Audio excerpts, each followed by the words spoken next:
Homeless for a Night, which is HFAN. That's our big fundraiser we do as a council and as a school each year. And that is where we go and we spend all night at the school and we ask businesses to donate and we raise money for Make-A-Wish. Unfortunately, with COVID, we weren't able to do that, and so it wasn't an option. So we had to brainstorm. And so I was just kind of thinking, and I've been asking a lot of people. And I love the Festival of Trees with my family each year. And I said, why don't we do one here? And so that's kind of what this whole Tree Fest is going to be.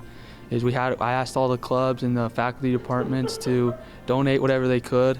It was just all the Christmas spirit and excitement. Everybody did it with a smile on their face, and we're more than happy to help us, which is amazing at this such short notice. So, I mean, around the school, everybody loved it, and they just hopped in, no questions asked really. They just said yes, what time, what day, what do we need to do, because we're all in. So it was quite amazing.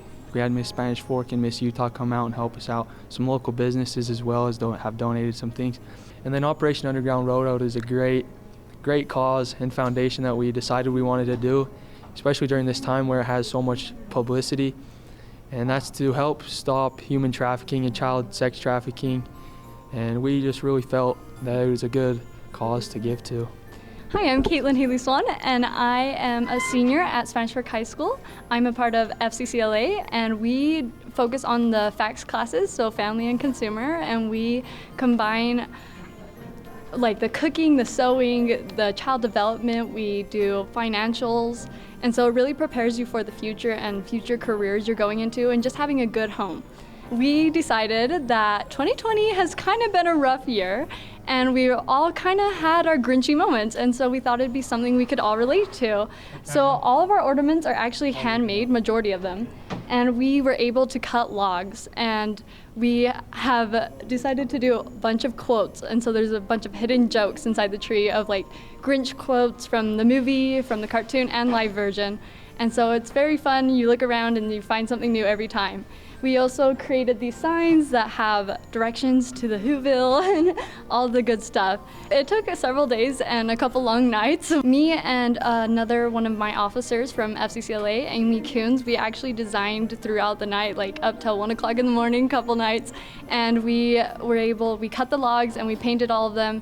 And so we just kind of went at it and we're like, how can we be creative as we can? So we drew a couple of the characters. We were able to get plain ornaments and fill them with different things or paint them the way we wanted them. So we have a couple characters incorporated in there, and so we found different items. We decided to put presents, and we just tried to be as creative as we could. I really love the logs, and probably one of my favorite would be this Grinch one. It's just, I don't know, it's fun, it's cute. And another favorite ornament of mine are these ornaments that are just plain, and I was able to get them at the dollar store actually, and I just used Sharpie and I drew the characters. So we have the Grinch, we have Max, we have Cindy Lou Who, and we also have the Grinch heart in his measurement. I'm Russell Mangelson. I'm the president of the FFA here at Spanish Fork. Our club encircles anything from livestock to flowers, floriculture, and plant and soil science, and also onto the sciences as well.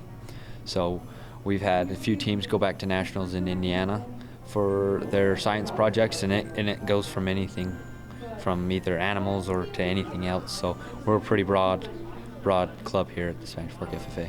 So for our tree, we did kind of a leather theme, as you can see, and then we did some wood burning and leather burning on here. So there, if you look back here on a few, there's brands. That's different brands from people around in our club. So whatever they might be doing, whether it's cattle or sheep or any like pigs and all these things, different kind of brands. And then along with just the regular, candy canes, Christmas season, festive stuff. So that's what we incorporated. Is there a particular ornament or design that you just love, or that maybe you even made? There is one. I gotta find it.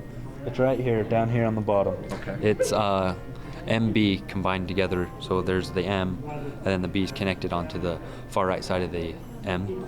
That's my family brand. So just family, because I love my family and all they do for me. My parents, grandparents, my siblings push me to be better, and that's one thing I'm attached to for sure. And then just along with this whole tree being an FFA, we have so many great people in the FFA, and they learn so much, and people grow, and you come together. It's like a family. So that's one thing I cherish about this tree. I think this one's so necessary is because it's even harder to give in a time like this. In aspects where you want to be there to serve and you want to be there to see the reaction on people's faces when you give. I mean, that's what we all do. And I mean, at this one event, I think you can get that aspect. You can find that service, and knowing that you're helping such a great cause is so important here. And knowing that you can see and feel that Christmas spirit, especially here by buying a Christmas tree and giving that Christmas magic to somebody else is why it's so important now. Because the school has never done a Christmas charity event like this. There's been a lot of conflict this season, I feel like people aren't getting along, and I feel like we really, especially this year, need to come together as a community and try to be our best selves and just make the world a better place. I think we should all try to do our parts, and if you see someone struggling, reach out and help them. And there's always little things you can do, whether it be from saying hi to somebody or making them a dessert and bringing it to their house. It's always those little things that help each other a lot. So just try to reach out and look for the positive in things. Even though life might be rough sometimes, just always try to have that positive attitude and spread it to other people. I started FFA in 8th grade. I did 4-H before that. I grew up showing livestock. But this year, being a senior and being the FFA president, it's taught me people have different perspectives, and just seeing those different perspectives and being able to work with other people that may not have the same mindset as you. So just being able to communicate with others. There's a lot of leadership opportunities in the FFA. Last year I was just a chairman, so I was there, I'd help put in my ideas, and this year being a president goes to show how I've learned from grown from that, being a chairman, learning how last year was, seeing, okay, how can I improve this year? How can I get more people involved? So that's one thing I've learned this year. This year we focused on just being friends with everybody here at the school, and I think that's the one thing that everybody's going to carry on is those relationships that we've tried to build as a school and not just individually. I think those are going to carry over, and I think that's the legacy that our student council and the class of 2021 is going to leave, because we have included everybody and we've just shown love to everybody. It's a hard time and you can't get through it alone, and I think our school's done really great to bring everybody together and help everybody get through this time. And I don't think that's going to change around here, because you can tell the spirits are lifted and the smiles on these kids. I think nobody will forget those times.